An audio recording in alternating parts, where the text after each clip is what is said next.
Bienvenue dans Sacrée Sexualité, le podcast où on parle de sexualité, mais pas comme à la télé. Je m'appelle Livia Quero, je suis écrivaine, je suis coach en sexualité et je suis aussi très fan de comédie romantique. Et tu vois, dans les comédies romantiques, le sexe c'est toujours automatique, fluide, génial et parfait. Et ça ressemble pas trop à la réalité. On ne nous montre pas tous les moments maladroits, compliqués, qui sont durs à naviguer. Et on ne nous montre pas non plus toute la dimension magique, sacrée de la sexualité qui va bien au-delà de mélanger les corps. Eh bien, tu sais quoi ? Dans ce podcast, c'est exactement ce qu'on va faire. On va parler des choses qui sont un peu compliquées, un peu difficiles et dont personne ne parle jamais. Et en même temps, on va parler de la dimension spirituelle, énergétique de la sexualité qui en fait un outil qui te permet de te reconnecter à qui tu es et qui impacte tous les aspects de ta vie. Je suis très heureuse de t'accueillir dans ce podcast et je te dis à tout de suite pour l'épisode du jour. Hello my loves, comment allez-vous ? J'espère que ça va bien, j'espère que la vie est douce, qu'elle vous traite bien. Même si le monde part en couille, on est là.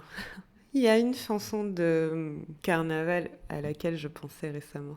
C'est on veut pas de la violence, on veut un mot très vulgaire pour dire qu'on veut du sexe. Et quand le monde part en couille, je me répète cette chanson. Donc à la personne qui a écrit cette chanson il y a 5 ou 6 ans, elle aide à se rappeler des choses importantes. Ok, donc aujourd'hui l'épisode qu'on va faire me tient beaucoup à cœur. En fait, la petite histoire c'est quoi ? Vous savez, des fois il y a plein de signes comme ça qu'il faut parler de quelque chose. Donc j'ai fait un petit sondage dans mes stories et j'ai demandé quelle est la chose qui vous empêche d'explorer votre sexualité, qui vous empêche d'avoir une belle sexualité en fait, qui vous empêche d'aller par là. Et je dirais qu'un bon 50% des réponses c'était j'ai trop honte, j'ai peur du jugement, si je suis libérée dans ma sexualité, j'ai peur de ce qu'on va dire de moi, etc. Donc à chaque fois le regard des autres était vachement présent.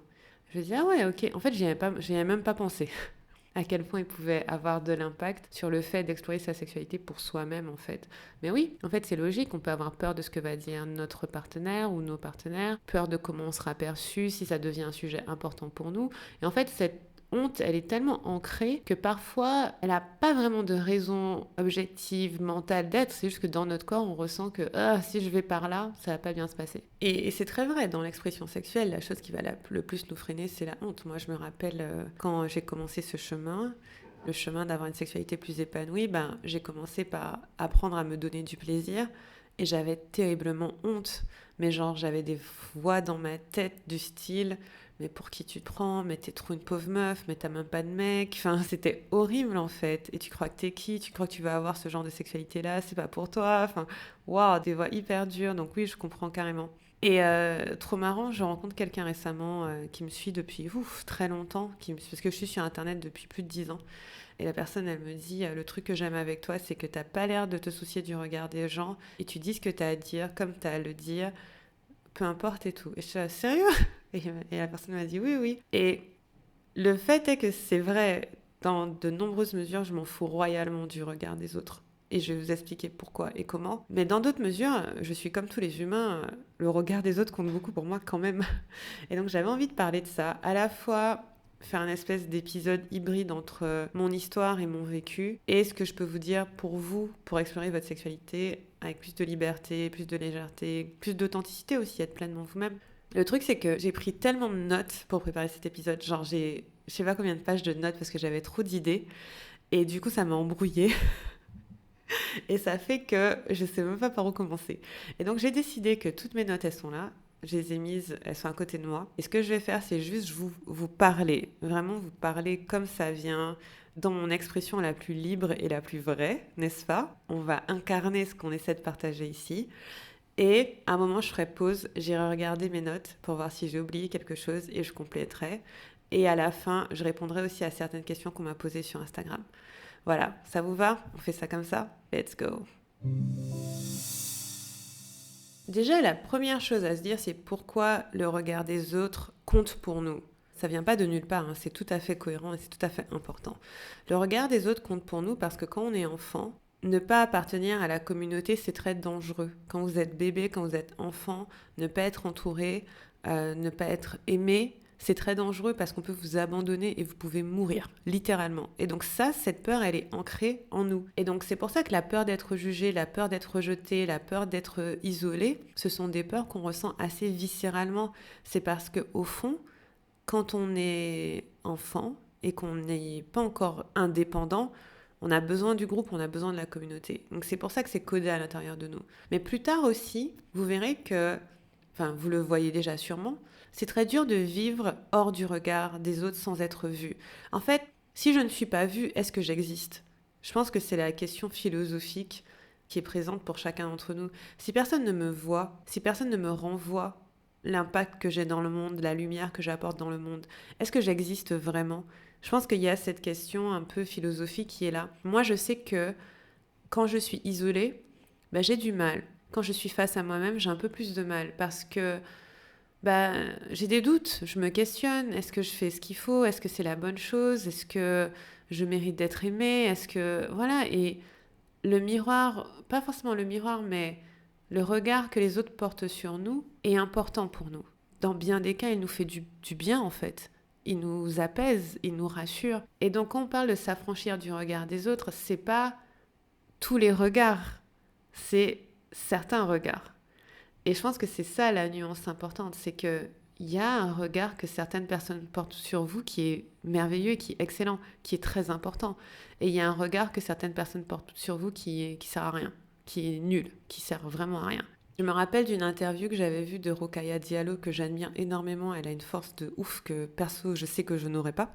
Donc Rokhaya Diallo, qui est journaliste et qui se positionne très souvent sur les thèmes de l'antiracisme, elle a ce côté protection de l'humain que je trouve génial. Et il y a cette interview, et dans cette interview, on lui posait la question de comment elle gérait en fait ce qu'on lui projetait, parce qu'on lui dit des fois des choses mais horribles sur un plateau télé. Et elle se démonte pas, et elle est droite, et elle est ancrée, et je trouve ça hyper fort. Et elle disait, je paraphrase, mais elle a dit quelque chose comme, d'une, c'est un travail, et donc je me prépare, déjà. Et de deux, le seul regard qui compte sur moi, ou le seul avis qui compte sur moi, c'est celui des miens. À la fin de la journée, je rentre chez moi. Ce sont les commentaires des gens qui sont proches de moi qui comptent pour moi. Et ça, je vous jure, j'ai vu cette interview il y a des années. Ça m'a marqué. Parce que je me suis dit, c'est ça en fait, le principal truc, c'est faire le tri. C'est toujours faire le tri entre quel regard tu veux sur toi et quel regard tu ne veux pas sur toi. Je vous explique. Franchement, moi, je suis quelqu'un qui veut être une bonne personne. J'ai ce qu'on appelle le syndrome de la bonne petite fille. J'ai écrit ça dans mon premier livre, Créer sa vie en étant soi, aux éditions Erol. Je fais ma petite pub. Et j'ai ce syndrome de la bonne petite fille. Je suis l'aînée de ma famille, j'ai toujours eu des bonnes notes. Je veux bien faire. Le problème, c'est que peu importe ce que je fais, il y aura toujours des gens qui vont trouver que c'est pas assez bien. En plus, étant une femme noire dans cette société, je réfléchissais à ça et on a ce biais supplémentaire, merci le racisme, qui est que quand tu es noire en plus, tu n'as encore moins le droit à l'erreur. Je ne sais pas si c'est quelque chose que vous observez, mais je vous invite à l'observer si vous avez la possibilité. Et peut-être, en tant que personne noire, si vous êtes noire, questionnez-vous. Et si vous êtes blanche ou pas noire, peut-être posez la question à des personnes autour de vous. Comme le racisme systémique nous a fait croire qu'on était inférieur et a fait croire aux gens qu'on était inférieur, ce qui est du bullshit, bien sûr, il y a tacitement cette espèce d'idée que pour arriver au niveau, on doit toujours être excellent. Et c'est épuisant. Donc moi, j'ai ce truc, j'observe, j'étais en train d'analyser ça, le truc de vouloir bien faire, mais vouloir tellement bien faire que je n'ai pas le droit de me tromper, je n'ai pas le droit à l'erreur. Il faut que tout ce que je dise, ce soit bien calibré, bien nuancé, parce que sinon je vais me faire défoncer. J'ai pris conscience de... Enfin, c'est pas que j'ai pris conscience de ça récemment, mais c'est une couche de conscience que j'ai prise là. Et je me suis dit, ok, c'est intéressant. Et du coup, après, je me suis dit, tranquille, je m'en fous. Mais il fallait en prendre conscience pour me dire que je m'en fous. Et en fait, il y a ce truc où, des fois, j'ai l'impression que... Je parle pas des personnes noires en général, mais je parle de moi en tant que personne. Et pas seulement parce que je suis noire, mais parce que je suis moi, Livia, ok ? C'est juste que voilà, il y a toutes ces dimensions qui rentrent en jeu. Mais là, en tant que moi, Livia, personnellement, ce que je ressens, c'est que parfois... Je vais faire quelque chose, on va me dire que j'en fais trop, que je prends trop de place, et je vais faire la même chose et on va me dire que je fais pas assez. Et donc, si je commence à calibrer mes actions par rapport au regard extérieur, franchement, je suis dans la merde. Je vais jamais y arriver. Je vais jamais y arriver. Parce que pour certaines personnes, ce sera trop et pour certaines personnes, c'est pas assez. Parce que l'exigence n'est pas faite pour me rencontrer là où je suis. Vous voyez ce que je veux dire ou pas? Ce regard-là, c'est un regard qui n'est pas fait pour me rencontrer là où je suis moi. C'est un regard qui est fait pour m'emmener ailleurs que là où je suis. Et c'est là où la distinction est très importante par rapport aux gens autour de vous. Dans mon travail, j'utilise un archétype pour l'expression libre et je vais en parler tout à l'heure. Il s'appelle Expressionista. Si vous avez fait mon quiz, peut-être que vous êtes tombé sur Expressionista. Et l'idée d'Expressionista, c'est que il y a plusieurs aspects, mais un des aspects très importants, c'est d'être bien entouré. Parce que c'est ça le truc avec le regard des autres. C'est pas le regard de tout le monde qui pose problème, c'est le regard de certains. Et donc, dans votre quête de ne pas être affecté par le regard des autres, une grosse partie du truc, ça va être de vous éloigner des gens qui ont un regard nul, négatif, freinant sur vous et de vous rapprocher des personnes qui ont un regard positif, célébratif, d'amour sur vous. Pourquoi ? Comme je vous disais tout à l'heure, certains messages, comportements ne sont pas faits pour me rapprocher de moi, ils sont faits pour m'éloigner de moi. Donc du coup, je vais aller chercher des regards qui sont faits pour me rapprocher de moi. Et ces regards-là, c'est des regards d'amour. C'est pas des regards de correction, c'est pas des regards qui veulent que je sois parfaite. Ce sont des regards qui veulent que je sois heureuse et des regards qui, notez ça bien, ont confiance en moi. Ont confiance en moi. Donc, on va prendre les deux. Premier groupe de personnes, les personnes qui m'aiment et qui ont confiance en moi et qui ont un regard positif sur moi et ce que je fais. Ces personnes vont m'encourager, ces personnes vont me célébrer, ces personnes vont dire que je suis géniale, elles vont m'admirer. Elles vont me dire « Waouh, je suis trop fière de toi, mais t'as trop géré, bravo ». Elles vont voir ma lumière, elles vont voir mon essence. Et qu'est-ce que ça va me donner ? Ça va me donner du courage. Du courage à faire quoi ? À faire ce que je suis venue faire sur Terre. Peu importe ce que c'est. Peut-être que c'est du courage à faire mon métier. Peut-être que c'est du courage à être maman. Peut-être que c'est du courage à être une bonne fille, ou une bonne sœur, ou une bonne femme pour mon chéri. On n'est pas mariés, mais bon. Peut-être que c'est le courage d'être une bonne représentante de la Guadeloupe. J'en sais rien. Vous voyez ce que je veux dire ? Mais j'en ai presque les larmes aux yeux parce que je suis en train de penser à toutes les personnes qui m'aiment. J'ai limite envie de pleurer parce que je suis en train, en vous parlant, de penser à toutes les personnes qui m'aiment. C'est un truc de malade. Je pense à ma mère, je pense à mon père, je pense à mon chéri, je pense à mes frères, je pense à mes copines, je pense à mes copains, je pense à... Waouh. Bref, blessed. Je suis blessed. On poursuit. Et donc ces personnes qui m'aiment vont me donner du courage. Elles vont m'aider à faire ce que je suis venue faire sur Terre. Et pour aucun d'entre nous, faire ce qu'on est venu faire sur Terre, c'est facile. Parce que si c'était facile, ça se saurait. Mais tous, on a une mission, professionnelle, personnelle, communautaire, etc. Et cette mission, on nous l'a donnée parce que, à la fois, on était la meilleure personne. C'est ma croyance, hein. Je ne veux pas dire que c'est exactement la vérité, mais c'est ma croyance. Ma croyance, c'est qu'on a cette mission pour accomplir ce qu'on est venu accomplir sur Terre. Et en même temps, que c'est une mission qui nous challenge. Être coach en sexualité, c'est challengeant. Écrire sur Internet, c'est challengeant. Être maman, c'est challengeant. Être un bon membre de ma famille, c'est challengeant. Il y a un appel et il y a un challenge. Et donc, du coup, on a besoin de courage. Et en plus du courage, il me donne confiance en moi. Parce que la chose, je ne sais pas si vous êtes d'accord avec moi, mais la chose dont on manque très souvent, c'est de confiance en nous-mêmes. Vrai ou faux ? Moi, je trouve que si je regarde tout mon chemin, à chaque fois, ça a été mieux quand j'ai eu confiance en moi. Mais parfois, c'est dur d'avoir confiance en soi tout seul, sans regard extérieur qui te dit « mais oui, mais tu déchires ». Et donc, c'est pour ça que je dis tout le temps que j'adore les compliments. Faites-moi des compliments, écrivez-moi sur Instagram pour me dire que je suis géniale. Ça me donne la force, ça me donne le courage d'être là. Maintenant, c'est pas parce que les gens qui sont autour de vous vous encouragent, vous célèbrent et vous aiment qu'ils sont d'accord avec tout ce que vous faites. Peut-être que des fois, ils vont être maladroits. Peut-être des fois, ils vont dire de la merde. Peut-être que vous allez vous embrouiller. Je dis pas que c'est tout rose. Mais le fond est qu'on sait que tu fais de ton mieux. On a confiance en toi. Et on a confiance dans ce que tu apportes dans le monde. On a confiance que tu es une bonne personne. Vous avez besoin de gens comme ça, sinon vous n'allez pas faire le taf. Vous n'allez pas être qui vous devez être. Et donc ces personnes, elles vont aussi vous recadrer. Moi, mes copines, tout le temps, à chaque fois, je leur dis « Ah, j'aimerais bien faire ça ». Elles me rappellent « Livia, tu te rappelles la dernière fois que tu as voulu faire ça, ça, ça ?» Et en fait, ça s'est passé comme ça, comme ça. Est-ce que tu es sûre ? Et donc, il va y avoir parfois, on n'est pas d'accord. Parfois, il va y avoir de la curiosité en mode « T'es sûre ?» Parfois, on va s'embrouiller, ça arrive, mais le fond, c'est de l'amour, c'est de la célébration, c'est de l'encouragement. Et moi, j'ai trop de chance. Franchement, c'est pas de la chance, c'est du travail de tri. Toute ma vie, j'ai fait ça. faire en sorte de m'entourer des bonnes personnes, c'est la chose dont je suis le plus fière de ma vie. Et c'est précieux. Et à chaque fois que je laisse rentrer quelqu'un dans ma vie et que ça se passe pas très bien, et que je l'ai laissé trop rentrer et que finalement je réalise que c'est pas une bonne personne pour moi, c'est dur à vivre pour moi. C'est très dur à vivre parce que mon cercle, mon cocon est très très important. Et donc quand je laisse rentrer quelqu'un dans cet espace qui finalement n'était pas bienveillant, je le vis pas très bien. Et donc du coup, aujourd'hui, personnellement, mon cercle privé, il est fini, il est complet. C'est la famille très proche, les amis très proches et voilà. Et maintenant, on va avoir l'autre groupe. Alors, c'est pas nécessairement des gens qui vous aiment pas. Il y a un groupe au milieu qui sont des gens, voilà, ils sont là, ils font leur vie, ils ont des opinions sur ce que vous faites ou pas. Enfin, voilà, il y a le groupe du milieu qui est les gens, quoi, les gens normaux, la vie, qui sont intéressés par vous dans la mesure de ce que vous apportez dans leur vie. Enfin, voilà, si vous postez sur Instagram, est-ce que ça les intéresse ou pas? Voilà, ils n'ont pas d'intérêt particulier à vous juger dans un sens ou dans un autre. Après, je dois dire que ma communauté m'aime beaucoup aussi. Enfin, ça, c'est encore une fois une chance que j'ai, mais peut-être c'est pas de la chance, c'est du travail. J'ai la chance d'avoir une communauté qui est adorable. Vraiment, il y a des gens qui me suivent depuis des années sur Facebook, Instagram, email, même les auditeurs du podcast. Franchement, des gens en or qui m'écrivent des super bons messages. J'ai vraiment très peu de négativité. C'est des gens hyper intelligents. J'ai tout en ça, mais franchement, ma communauté est trop smart, trop intelligente, hyper fine, j'adore.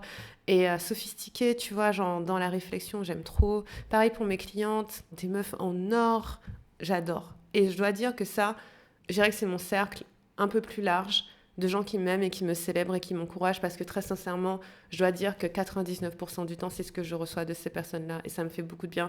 Donc merci à vous. Donc on a un cercle privé, communauté au sens large, des gens qui nous kiffent, qui sont là, qui nous encouragent et qui m'ont beaucoup encouragée des fois quand je disais des choses qui n'étaient pas faciles pour moi, qui étaient là. Puis après, vous avez un cercle de personnes neutres, hein. Enfin voilà, elles font leur vie, des fois ce que vous faites les intéresse ou pas, enfin elles sont curieuses de vous mais sans plus.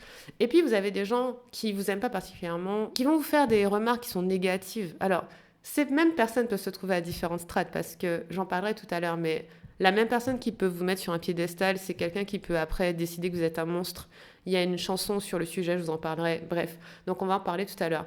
Mais vous avez aussi ces gens qui vont venir vous critiquer et vont venir dire du mal de vous et vont venir dire que vous ne faites pas comme il faut et pas assez bien. Moi, j'ai une règle. Par exemple sur les réseaux, mais même dans la vie en général. Si tu es curieux, je t'écoute. Si tu estimes avoir la réponse et la vérité, je t'écoute pas. Simple. Franchement, c'est mon filtre. Par exemple, je fais un post sur Instagram. Un exemple bête. Je fais un post sur Instagram. Tu commentes en mode Livia, t'es sûre? Parce qu'en fait, je crois que nana. Et là, je me dis ah ouais, peut-être que la personne a raison. Et puis, je vais chercher et on va être en discussion. J'aime bien quand les gens partent du principe que me donnent le bénéfice du doute.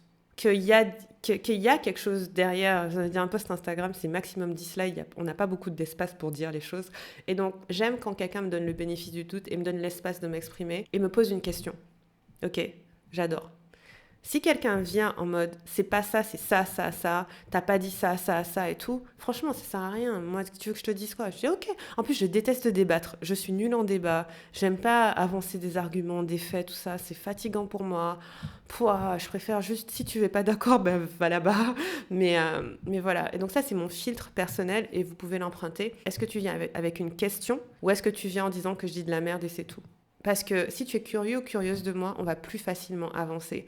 Et ça m'est déjà arrivé donc ça c'est Instagram, mais dans des relations avec des vraies personnes humaines que je connais, ou plutôt que de discuter avec moi, de me poser des questions, de savoir où j'en suis par rapport à tel ou tel sujet, où est-ce que je compte aller, est-ce que peut-être j'ai une faille, ou peut-être j'ai une blessure, ou peut-être j'en sais rien, qui me fait dire ou faire certaines choses, plutôt que d'être curieux de moi, on va avoir non mais en fait c'est pas comme ça, c'est comme ça.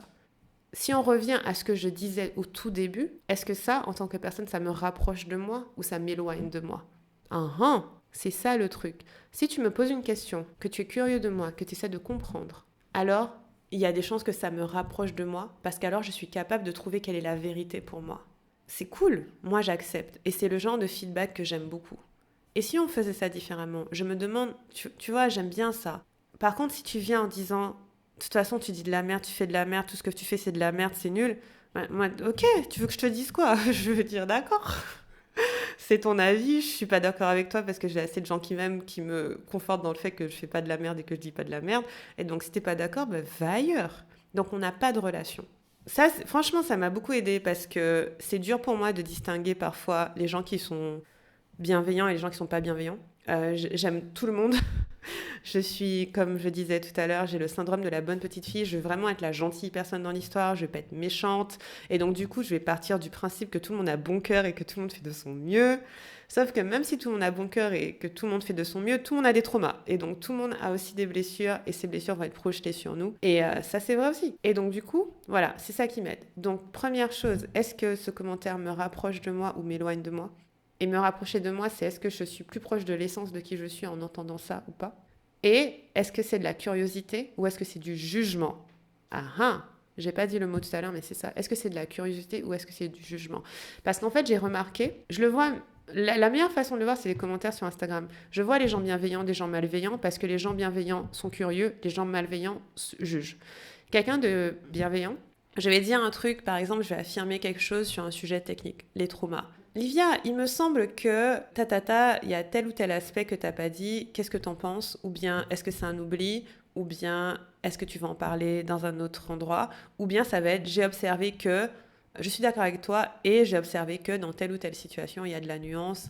Voilà. Alors, quand je dis curiosité, question, c'est pas forcément formulé avec un point d'interrogation. Mais il y a une ouverture en fait. Il n'y a pas un jugement, on part du principe que je suis un être quand même intelligent qui sait réfléchir. Et on a une conversation.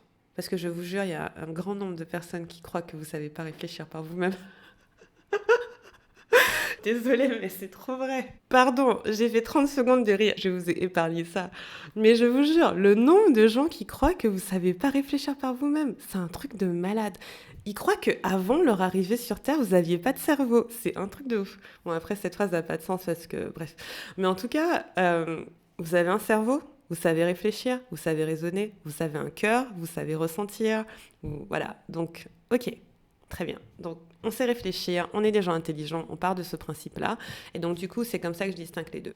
Et donc voilà, si on reprend l'idée de s'affranchir du regard des gens, je ne m'affranchis pas de tous les regards, il y a des regards qui comptent pour moi. Si je fais quelque chose et que ma mère fait une remarque, franchement, la plupart du temps, je vais l'écouter. Ne serait-ce que pour lui dire que je suis pas d'accord, mais je vais l'écouter. Si je fais quelque chose, que je dis quelque chose et que mon mec me fait une remarque, je peux vous dire que je vais l'écouter parce que 99% du temps, il trouve que tout ce que je fais, c'est trop bien. Et donc, s'il me dit, non, mais Olivia, là, t'as déconné, je me dis, mince. Zut, qu'est-ce que j'ai fait? Et donc, je vais l'écouter. Et aussi, en fonction du thème, je vais plus ou moins écouter les gens. J'ai une règle, vous pouvez l'emprunter aussi. Tout cet épisode, je vais vous raconter qu'est-ce que je fais pour tenir le coup face au regard des autres. Non, je rigole. C'est pas très présent dans ma vie, les gens négatifs, donc ça va. Mais par le passé, ça l'a été. Donc, c'est comme ça que j'ai appris. Et donc, j'ai une règle. C'est si tu n'as pas fait ce que moi, je veux faire avec succès, tu peux pas m'aider. Simple. C'est pas moi qui ai inventé ça, hein. J'ai vu ça beaucoup tourner sur les réseaux. Genre, on demande pas des conseils à des gens qui n'ont pas accompli ce qu'on veut accomplir.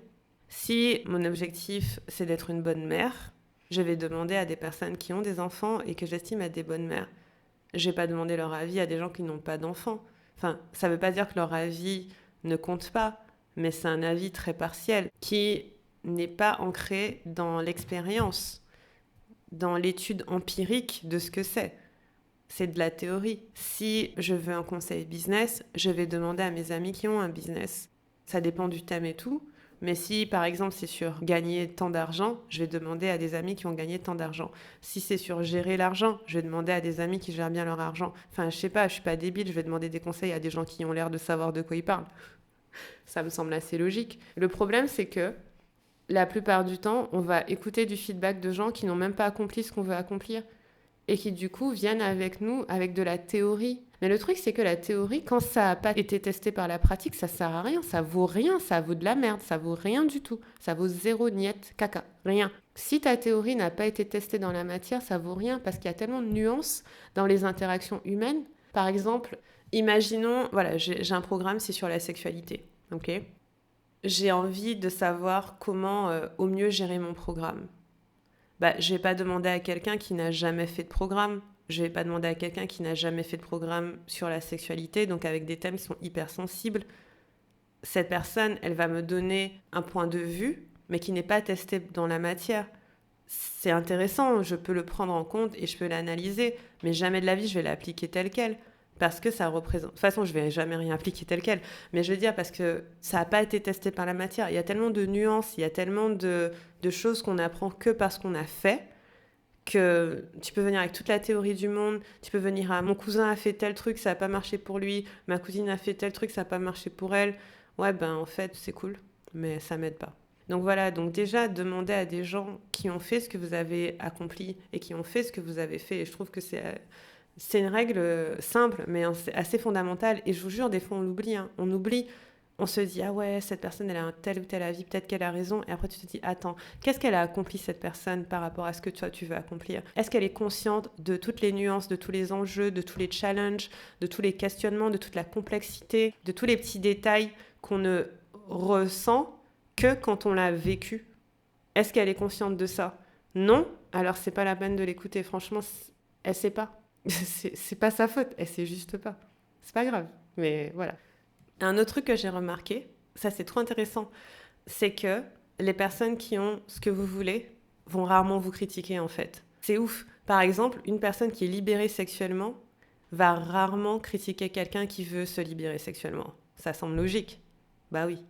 Elle l'a fait, elle a vu le chemin que c'était, jamais elle va te juger. Quelqu'un qui a de la réussite dans son business va jamais critiquer quelqu'un qui démarre. Pourquoi? Parce qu'elle sait ce que c'est de se lever le matin et d'avoir du doute et de devoir le faire. Quelqu'un qui a écrit plusieurs livres va jamais critiquer quelqu'un qui écrit des livres et qui se lance. Peut-être vous donner du feedback, vous aider à avancer, mais va jamais dire ce que tu fais c'est de la merde. Peut-être si c'est vraiment de la merde, il va vous dire. Peut-être pas dans ces termes-là. Et ainsi de suite. Une maman, après les mamans, je sais pas, je trouve que des fois, j'ai cru comprendre que les mamans se critiquaient beaucoup entre elles, mais moi, ça m'est jamais arrivé. J'ai plutôt reçu de la compassion.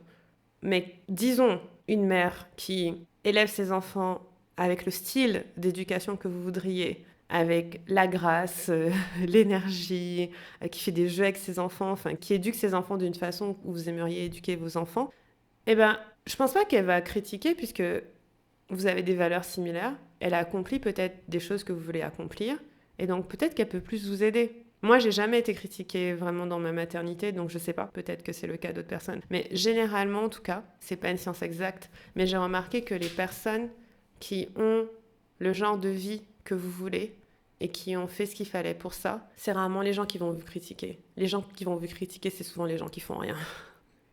Et c'est pas trop agaçant. C'est super agaçant. La personne qui va vous critiquer, c'est quelqu'un qui va projeter sur vous ses propres peurs, ses propres résistances plutôt que peur, ses propres résistances. Donc imaginez, là vous avez envie d'avoir une sexualité plus libre, plus fun, plus joyeuse, waouh et tout, et vous avez une copine qui vous dit « Attends, t'as cru que t'étais qui? À peine tu t'habilles bien, à peine t'es sexy, tu crois que c'est toi qui vas libérer ta sexualité ?» Est-ce que la personne, elle n'est pas en train de projeter ses propres résistances sur vous, ses propres croyances limitantes sur vous? C'est pas un regard de célébration, ça. C'est un regard de jugement. C'est pas une bonne personne à avoir dans son entourage proche, à mon avis. Mais ça, c'est moi. Après, c'est peut-être pas sa faute. Hein. Voilà, ça arrive. Je veux dire, s'il y a un endroit où on a des résistances, c'est bien en sexualité. Mais c'est pas un regard célébratoire parce que dans ce cas-là, la personne, elle a ses propres résistances qu'elle projette sur vous. Et donc, l'idée même que vous alliez quelque part où elle a du mal à aller, bah, ça lui fait peur. C'est normal. Elle a peur pour elle. Elle a peur pour vous.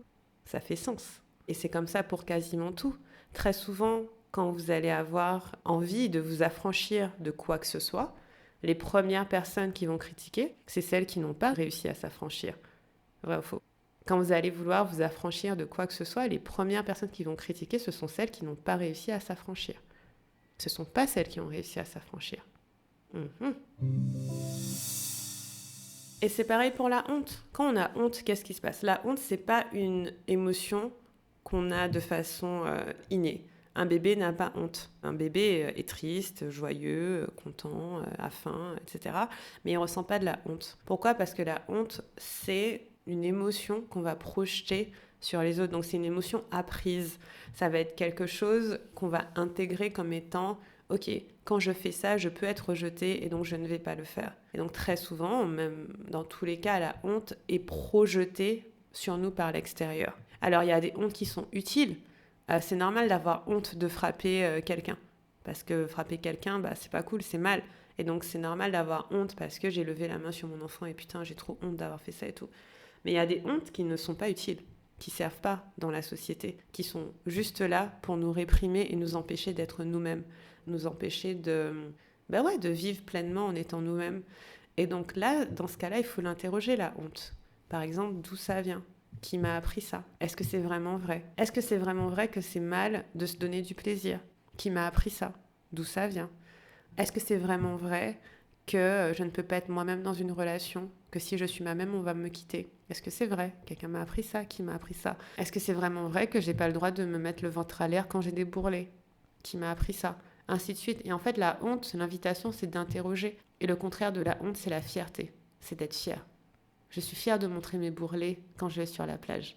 Voilà, pas de raison. Je suis fière de me donner du plaisir. Je suis fière de prendre soin de mon corps. Mon corps, c'est comme un violon, un instrument. Je joue de cet instrument avec tant de dextérité. Je suis fière. Et voilà, l'opposé de la honte, c'est la fierté. Donc quand vous avez des endroits de honte, soyez fiers. Soyez super fiers. Je me rappelle la première fois où on a dit du mal de moi sur Instagram. Pas sur Instagram, c'était Facebook. Et j'ai pleuré. Franchement, j'ai pleuré. Ça m'est plus jamais arrivé. J'ai plus jamais pleuré à cause de ça après. Mais j'ai pleuré la première fois. J'avais un groupe. À l'époque, j'avais un autre site, c'était sur la reconversion professionnelle. Et j'avais un groupe et j'ai annoncé à ce groupe que je changeais de niche et que j'allais me consacrer à aider les gens à lancer leur business et gagner de l'argent, leur rapport à l'argent. Putain, je m'attendais pas à ça, mais je me suis fait défoncer. Pas par tout le monde, bien sûr. Mais il y a 3, 4, 5 personnes qui m'ont dit « Ouais, c'est super égoïste. Avant, tu pensais aux autres, maintenant, tu penses qu'à toi. Quelqu'un m'a dit que j'étais l'enfant du diable. L'argent, c'est tellement mal. Nanana et tout. » J'étais là « Wow, tout ça ?» Et vous savez ce qui m'a fait pleurer ? C'est que je me suis dit « Tout ce que j'ai fait pour eux. My God. » Dans ce groupe, tous les conseils que j'ai donnés, tous les gens que j'ai encouragés, tout l'amour que j'ai donné, tout ce que j'ai fait pour eux, et je me fais défoncer. Et frère, à chaque fois, c'est souvent ça. À chaque fois, c'est souvent ça. Et là, on va parler du piédestal. C'est un bon endroit où le placer. J'ai pleuré. Et après, je me suis dit, tu sais quoi ? Je vais essayer. Ça m'a mis des années pour arriver à un stade où c'est à peu près ça. Mais arrêtez de faire les choses pour faire plaisir et les faire parce que tu as envie. Pourquoi ? Parce que le jour où ce qui te fait plaisir n'est pas aligné avec ce qui fait plaisir aux autres, tu vas te faire défoncer. Et donc, autant toujours aller vers ce qui te fait plaisir. Parce que habituer les autres à aller dans leur sens toujours, à toujours être d'accord avec eux, à toujours les caresser dans le sens du poil, et ben le jour où tu arrêtes, ça se passe pas très bien. Et donc, c'est toujours mieux de suivre sa route, de suivre son chemin, de prendre les conseils de gens qui ont fait ce qu'on a envie de faire, n'est-ce pas ? Le feedback de gens qui nous aiment et de tracer sa route sans regarder ni à droite ni à gauche. Ça, c'est mon truc à moi. Parce que si tu commences à vouloir plaire aux gens, c'est un jeu qui ne finit pas. Parce que déjà, chaque personne est différente. Tu vas peut-être faire une chose qui leur plaît, une chose qui leur déplaît. Qu'est-ce que tu vas faire ? Changer de course pour continuer à leur plaire. Et là, c'est comme ça qu'on se perd totalement. C'est comme ça qu'on ne sait plus qui on est. Le truc du piédestal. La dernière fois, j'étais en voiture et j'ai remis ma playlist de posts de chansons likées de Spotify. J'avais des centaines de chansons et donc j'ai mis la playlist. Et il y a une chanson avec Justin Bieber et Shawn Mendes. Pas que je sois fan de l'un ou l'autre, mais en tout cas, j'avais kiffé la chanson. Et je crois que ça s'appelle Monster. Il ne faut pas que je me trompe, je crois que c'est ça. Et la chanson, elle dit qu'en gros, tu m'as mis sur un piédestal et quand j'en suis descendue, je suis devenue un monstre. Waouh, si c'est pas la vérité, ça. Ça m'est déjà tellement arrivé. Il y a un regard que vous voulez pas. C'est un regard d'idéalisation, d'idolâtrie. Vous le voulez pas, celui-là, je vous promets, vous voulez pas des gens qui adorent tout ce que vous faites. De façon idolatoire, vous voulez pas ça. Pourquoi ? Parce que quand quelqu'un vous met sur un piédestal, elle va se dire que vous êtes au-dessus d'elle, que vous êtes au-dessus de son humanité à elle, que vous avez compris des choses qu'elle n'a pas comprises, que vous avez des réponses qu'elle n'a pas. Et donc, elle va vous mettre en supériorité et elle va se placer en infériorité. Sauf qu'il y a un moment où peut-être cette personne va se rapprocher de vous. La personne va commencer à voir que vous avez des failles, que vous avez des défauts, que tout n'est pas lisse.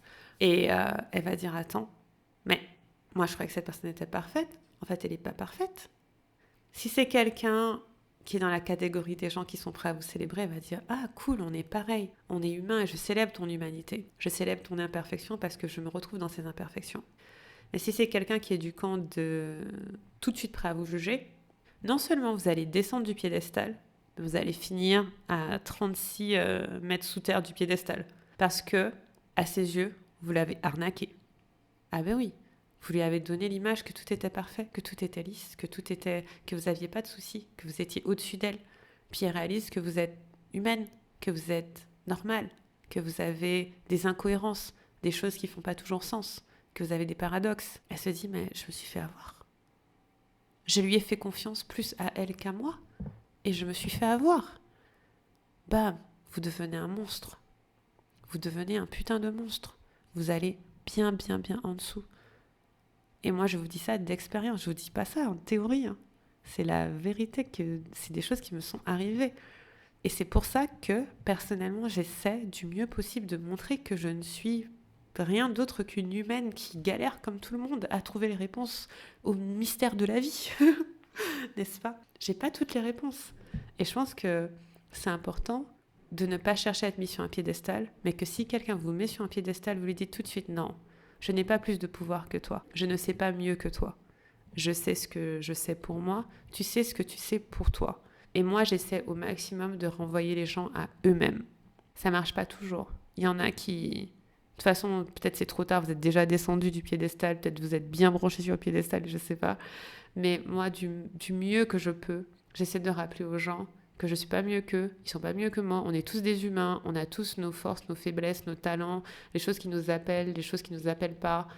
On a tous à apprendre les uns des autres, on est tous un peu traumatisés par ce monde qui est complètement dingue. On fait tous de notre mieux. Et j'essaie au maximum de ramener les gens à eux-mêmes. Moi, quand mes clientes me disent « Livia, qu'est-ce que tu penses que je devrais faire ?» Je fais « Ça dépend. Qu'est-ce que tu as envie de faire ?» Je ne sais pas. Je ne sais pas mieux que toi ce qui est bon pour toi. Jamais. J'ai pas ce pouvoir-là, personnellement. Et voilà, tout ça pour dire que le piédestal, on le veut pas non plus. On veut des gens qui soient autour de nous, qui voient notre lumière, qui nous célèbrent, qui voient notre essence, qui l'encouragent, qui nous encouragent à être encore plus nous-mêmes, et qui veulent notre bien, qui ont confiance en nous, Et ça m'amène à notre archétype expressionnista. C'est le troisième archétype qu'on étudie dans mon programme Sacrée Sexualité. Et donc il y a une grosse partie sur le fait d'être en cohérence avec soi-même, d'être en phase avec soi-même. Ok, je vous fais un mini cours.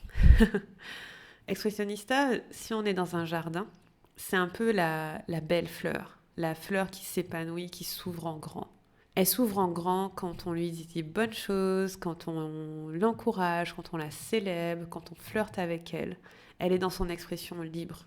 Et son expression libre, c'est quoi? Votre expressionnista, elle est pleinement elle-même, elle s'ouvre, elle s'épanouit, elle s'exprime, elle dit ce qu'elle a envie de dire, elle rigole, elle flirte, elle joue, elle drague, elle est dans la vie, quoi, elle est dans l'énergie de vie. Et elle épanouit.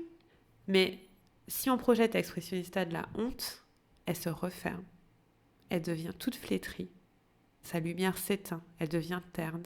D'ailleurs, on a vu qu'il y avait des études qui étaient faites comme ça sur les plantes et sur les matières végétales, que quand vous dites des choses positives, ça s'amplifie et ça devient encore plus lumineux. Et quand vous dites des choses négatives, les cellules s'atrophient un peu. C'est la même chose. Donc, expressionnista, le regard des autres est important pour elle. Le regard célébratif, qui fait du bien, qui encourage. Et donc, expressionnista, dans son essence, elle va s'exprimer librement. Donc peut-être que dans votre cas, si vous exprimez librement dans votre sexualité, dans vos relations, même dans vos vêtements, votre façon de vous habiller, de mouvoir, de kiffer, d'être dans votre identité de genre, votre orientation sexuelle, enfin être pleinement vous, quoi. Donc c'est ça qui elle est dans son essence. Dans ce qu'on appelle son hyper-réaction, donc quand elle est au-dessus de sa fenêtre de tolérance, donc elle est dans le plus, elle va être dans la défiance toxique. C'est-à-dire que tu l'empêches de parler, eh bien elle va parler encore plus fort. Elle va crier, elle va s'énerver, elle va insulter. Donc quand vous voyez des personnes qui sont dans l'expression, mais c'est limite de la violence, c'est limite défiant, c'est parce qu'elles ne se sentent pas entendues et vues et célébrées. Et donc elles ont besoin de parler fort pour dire « Quoi ? Tu m'empêches de parler ? Je vais parler encore plus fort. » Donc ça, c'est une hyper-réaction. Et je disais à une cliente récemment, elle me disait « J'observe que maintenant, pour parler, je ne crie plus. » Et je lui ai dit, c'est très bon signe. Ça veut dire que tu n'es plus entouré de gens sur qui tu dois crier pour te faire entendre. Tu es entouré de gens qui t'entendent, avec ton expression vraie.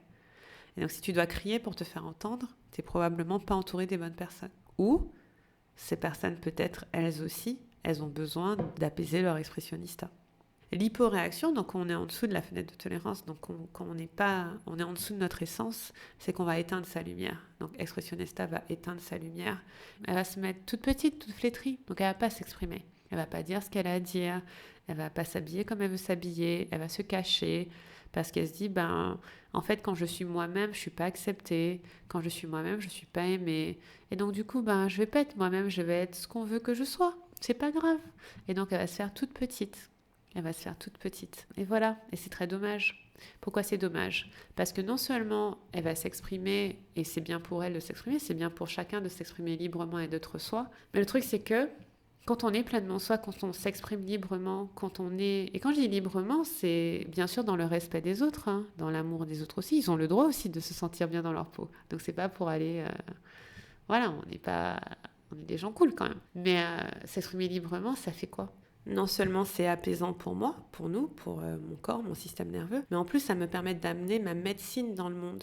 Ça me permet d'amener ce que je suis là pour apporter de positif et de joyeux. C'est trop marrant, je parlais à une autre de mes clientes et elle me disait, je vois pas ce que j'apporte dans le monde. Je sais pas. Et elle me décrit, voici ce que je fais. Moi, je suis plutôt régulière, je fais du sport tous les jours, je mange bien, je fais balader mon chien, je m'occupe de mon fils. Elle me raconte un peu ses tâches du quotidien et elle me dit, je sais pas, j'ai pas l'impression d'avoir de l'impact. Et je lui ai fait, mais par contre, c'est quelqu'un qui de plus en plus s'exprime en étant elle-même. Pour le coup, elle travaille bien l'expressionnista, elle pose bien ses limites, elle est bien en train de prendre sa place. Et je lui ai dit, tu sais quoi, c'est trop intéressant en fait, parce que ce que tu décris comme étant je n'apporte rien, mais en fait, si tu apportes quelque chose, tu apportes déjà le fait que tu rajoutes pas du chaos dans le monde, parce que tu te sens plutôt bien, tu es régulé, tu fais tes trucs chaque jour un peu, et donc déjà, ne pas apporter de chaos, ne pas apporter de violence, ne pas apporter de défiance, c'est déjà pas mal. C'est cool. Attends, déjà, avoir un système nerveux régulé dans ce monde, c'est pas mal. Et en fait, l'idée, c'est que quand Expressionista s'exprime librement et qu'elle prend sa place, elle apporte sa médecine dans le monde. Je sais pas, cette cliente, quelle est sa médecine? Peut-être que sa médecine, c'est justement d'aider les gens à prendre soin d'eux, parce qu'elle prend très bien soin d'elle. Et ça suffit. Chacun a sa médecine à apporter. Si on prend le thème de la sexualité, plus vous êtes libre, plus vous apportez du bien. Vous avez entendu le nombre de témoignages qu'il y a sur ce podcast de personnes qui ont fait le programme avec moi et qui du coup sont plus libres dans leur sexualité? Mais c'est un truc de ouf. On en a qui ont accepté leur bisexualité. On en a qui étaient traumatisés et qui maintenant recommencent à avoir des relations amoureuses. On en a qui ont des enfants et qui du coup, grâce au fait d'être plus libres sexuellement, vont pouvoir donner un cadre sain d'éducation à leurs enfants. On en a qui ont réalisé qu'elles avaient des traumas qui étaient liés à leur famille, et en soignant ça en elles, elles permettent que leur famille en général soit plus saine. Enfin, notre expression libre, le fait de libérer l'expression en nous, a un impact positif sur le monde parce que on met en avant notre vérité, on met en avant ce qu'on est là à apporter. C'est pour ça que je vous ai dit, on se rappelle le tout début, vous ne voulez pas des gens qui vous éloignent de qui vous êtes. Parce que le truc, c'est que parfois c'est subtil en fait. Quand on va vous dire fais pas ci, fais ça, vous allez vous dire ok, c'est pas trop différent de ce que j'aurais fait moi-même, mais même si c'est pas trop différent, c'est pas exactement ce que vous auriez fait. Qui sait où est-ce que ça peut nous emmener? Qui sait où est-ce que être en vérité avec vous-même, vous écouter, aurait pu vous emmener. Voilà, pour moi c'est tellement important. Et c'est pour ça que je pense qu'on me fait la remarque que je suis quelqu'un qui n'a pas peur de s'exprimer. C'est parce que c'est trop important.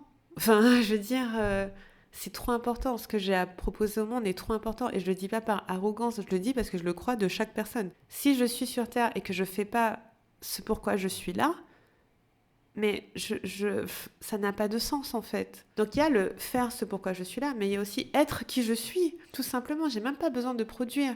Je peux juste exister. Et donc si j'existe d'une façon qui est plus petite que ce que je suis capable d'être, c'est dommage. Et par exemple dans ma sexualité en ce moment, je suis vraiment en train d'étendre mon esprit encore plus et me dire où sont les espaces que j'ai pas visités et qu'est-ce qui est vrai pour moi. Qu'est-ce qui est vrai pour moi que j'ai pas encore exploré. Et qui sait ce que ça peut changer sur ma vie, sur celle de mon compagnon, sur la paix intérieure que j'aurai, sur ma tranquillité, sur ma créativité, sur le fun, sur la joie, sur l'émerveillement que j'ai. J'en sais rien. Tout ce que je sais, c'est que plus je me limite, moins ça sert. Si je me limite, ça sert à rien. Par contre, si je vis ma vie en grand, c'est top. Et voilà. Pour Expressionnista, je disais que l'une des choses, c'est d'être bien entouré, et j'ai beaucoup parlé de ça. Mais il y a une autre chose aussi, c'est d'avoir confiance en son cœur. Franchement, prenez le temps de vous écouter et de vous demander Que me dit mon cœur? Est-ce que mon cœur est bon? Est-ce que je suis une bonne personne à mes yeux? C'est très probable que la réponse soit oui. Et juste vénérer son cœur, honorer son cœur, mettre une main sur son cœur et se dire ok, je fais de mon mieux, je grandis, j'apprends, je suis juste là en train d'essayer de vivre ma vie en paix quoi, dans la joie, la bonne humeur, l'excitation, le mieux possible, j'emmerde personne, personne m'emmerde, tout va bien. Donc prenez le temps parfois d'honorer votre cœur et de prendre le temps de juste être avec vous-même, poser une main sur votre cœur et dire ouais, est-ce que j'ai bon cœur? Oui, j'ai bon cœur. Est-ce que je suis une bonne personne? Oui, je suis une bonne personne. Voilà, c'est tout. C'est déjà pas mal. Donc honorez votre cœur. Honorez votre cœur est bon. Regardez les parts de vous qui ont honte. Donc celles qui peut-être se disent ah, est-ce que je suis assez bien? Et regardez de quoi elles auraient besoin. Est-ce qu'elles ont besoin qu'on leur donne de l'attention, de l'amour? Je sais pas. Entourez-vous des bonnes personnes, ok? Entourez-vous des bonnes personnes qui vous reflètent votre lumière. Partagez dans des endroits bienveillants où le feedback, c'est un feedback qui part du principe que vous êtes des bonnes personnes et qui vous laisse le bénéfice du doute. Et ensuite, tellement important, distanciez-vous des situations et des personnes qui vous renvoient de la honte. C'est pas utile en fait d'avoir des personnes et des situations qui vous renvoient de la honte. Et je sais que, ayant le syndrome de la bonne petite fille, la question que je me pose parfois, c'est à force d'être entourée de personnes qui me célèbrent et qui m'encouragent, et si je fais quelque chose de très grave, et si ce que je fais c'est vraiment pas bien, est-ce qu'elles vont me le dire? Et le fait est que oui, elles vont me le dire. Pourquoi? Parce qu'on a des valeurs communes. Si y même, c'est qu'on a des valeurs communes. Et si je fais quelque chose de très grave, ce sera sûrement pas cohérent avec qui je suis. Et puis encore une fois, tout le monde est doté d'un cerveau et intelligent. Enfin, je veux dire, c'est bon. C'est pas parce que quelqu'un vous célèbre que la personne, elle peut pas vous faire remarquer quand vous faites des dingueries. Par exemple, je sais pas, si vous avez une amie que vous adorez mais qui trompe son mec, bah vous pouvez lui dire, hey, meuf, qu'est-ce qui t'arrive? Pourquoi tu trompes ton mec? Question. Et elle peut vous dire X, Y, Z et vous dites ah ok, bon ben écoute, je veux pas te juger mais je suis pas d'accord. Ou bien vous pouvez vous distancier de cette personne si vous considérez qu'avoir une amie qui trompe son mec c'est un red flag pour vous. Enfin bref, on est des humains, on va naviguer nos relations selon ce qui émerge. Mais ce que je veux dire c'est que s'entourer de personnes qui vous projettent constamment de la honte sur tout ce que vous faites, c'est pas vraiment utile. Ça va pas vous faire vous améliorer en fait. Ça va pas vous faire devenir des meilleures personnes. Ça va juste vous rabougrir, vous mettre tout petit en escargot, vous rouler en boule. Ça sert à rien. Ça sert à rien. Donc non, enfin, il y a aucun moment où quelqu'un qui vous projette de la honte et de la négativité sert. J'y ai réfléchi beaucoup, c'est pas la peine. C'est beaucoup mieux si quelqu'un vous fait un feedback, ce feedback soit bienveillant et part du principe que vous faites de votre mieux, ça va plus vous aider à avancer que quelqu'un qui vous met du jugement, de la honte, qui vous projette un tas de choses qui sont pas cool. En vrai, c'est pas ça qui va vous faire évoluer, donc ça sert à rien. Voilà. Ok, j'ai pas mal papoté, je viens de regarder mes notes, j'ai couvert tout ce que je voulais dire et encore plus. Donc je vais prendre les quelques questions qu'on m'avait posées et je vais y répondre. Je pense que j'ai déjà répondu en partie, mais on y va. Première question. Si tout le monde était soi, aurait-on eu besoin de règles sociétales où tout serait naturellement équilibré? Très bonne question. Le fait est qu'on est des humains et que par définition, comme je disais, on est des êtres imparfaits. Donc même si on est nous-mêmes, on va faire des conneries. Enfin, je sais pas... C'est pas parce que tu es toi que tu fais rien comme connerie. C'est pas parce que tu es toi que t'as pas des colères, que tu vas pas dépasser les limites de quelqu'un ou que quelqu'un va pas dépasser tes limites. Et donc oui, je pense que même si on est tous soi, on va devoir avoir besoin de règles sociétales parce que être soi, ça veut dire quoi? Enfin, c'est philosophique encore une fois, mais malheureusement, on n'est pas tous en train de vivre dans notre essence. On vit avec notre empreinte qui sont des traumas, qui soient personnels, qui soient collectifs. Et donc, être moi, c'est être moi avec aussi mes traumas. Et donc, mes traumas, bah voilà. Donc oui, on aurait besoin de règles. Maintenant, si on vivait tous dans notre essence, donc dans la pureté de qui on est, je pense qu'on aurait besoin de règles aussi, parce que c'est pas parce que je suis dans mon essence, que je suis purement moi, que je sais exactement de quoi l'autre a besoin. Je sais exactement quelles sont ses limites. Je sais exactement... voilà, je ne peux être que moi. Et donc, les règles de la société permettent de vivre en société et que chacun a l'espace d'être lui-même. Et donc non, je pense que même si on était tous nous-mêmes dans notre essence pure, parfaite, on aurait besoin de règles pour pouvoir cohabiter juste parce qu'on est différents. tout simplement, juste parce on est tous chacun différents. Comment être soi quand on a honte de son excentricité et que les gens aussi? Déjà, ça dépend quels gens, parce que je peux t'assurer qu'il n'y a pas 7 milliards de personnes sur Terre qui ont honte de ta propre excentricité. Il y a clairement des personnes qui sont aussi excentriques, voire plus excentriques que n'importe quelle excentricité que tu peux avoir. Donc la première chose que je dirais, c'est quels gens? Quels gens? Et très probablement que tu as honte de ton excentricité parce que tu es entouré de gens qui ont honte de ton excentricité. C'est dur à dire. Mais tu vois, imagine, tous tes potes, c'est des drag queens, tu vois, qui s'habillent avec des talons de 25 centimètres, qui mettent des perruques vertes, qui sont en paillettes et tout. Est-ce que tu aurais honte de ton excentricité avec ces personnes-là? Peut-être pas.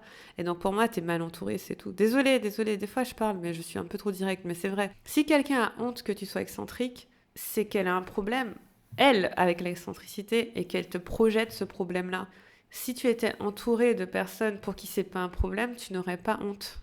Voilà, c'est tout. Franchement, vous trouvez des nouveaux amis. J'ai envie de dire. C'est un peu comme quand on est queer. Tu vois, quand t'es queer dans un monde où tout le monde est hétéro, bah tu te sens un peu bizarre.